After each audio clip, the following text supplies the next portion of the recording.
Lust is a sexual desire that dishonors its object and disregards God. Disregards the promises and the warnings. The lusted after woman or man in your head or on the screen or on the street is dishonored, not treated as a sacred, precious, eternal person in the image of God, whose eternal destiny is always paramount and whose holiness we either long for or ignore.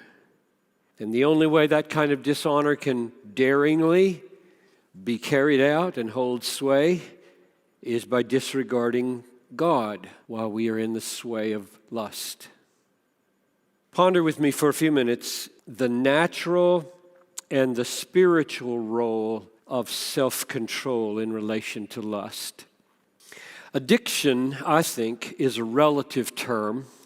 I would stake my life on the guess that in this room, no one is absolutely addicted to pornography or any sexual sin. None of you is.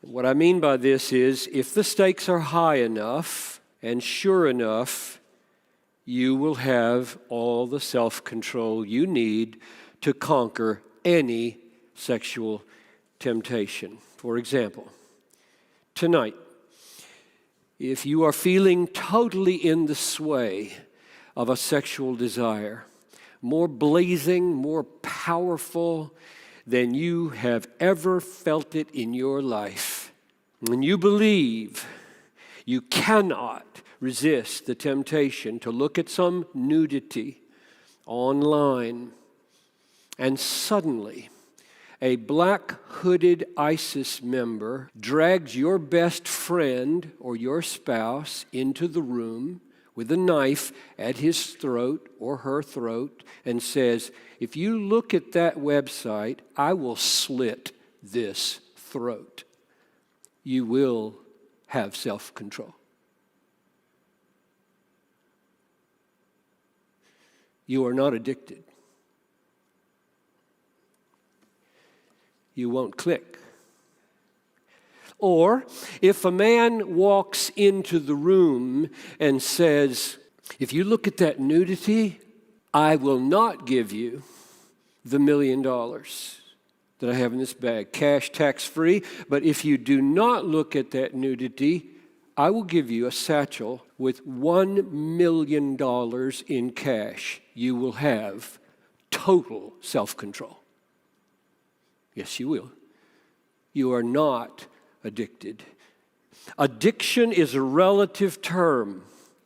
The fact is, 99%, I'm just leaving 1% for wild pathological cases that I cannot imagine. The fact is, 99% of those who give way to lust in pornography or fornication or adultery are not decisively controlled by their sexual desire. They are decisively controlled by what they believe. What they believe will happen if they act on the lust or don't. That's what controls them. What they believe, not the sexual desire. That's the excuse. The decisive issue is whether they believe the stakes are high enough and sure enough.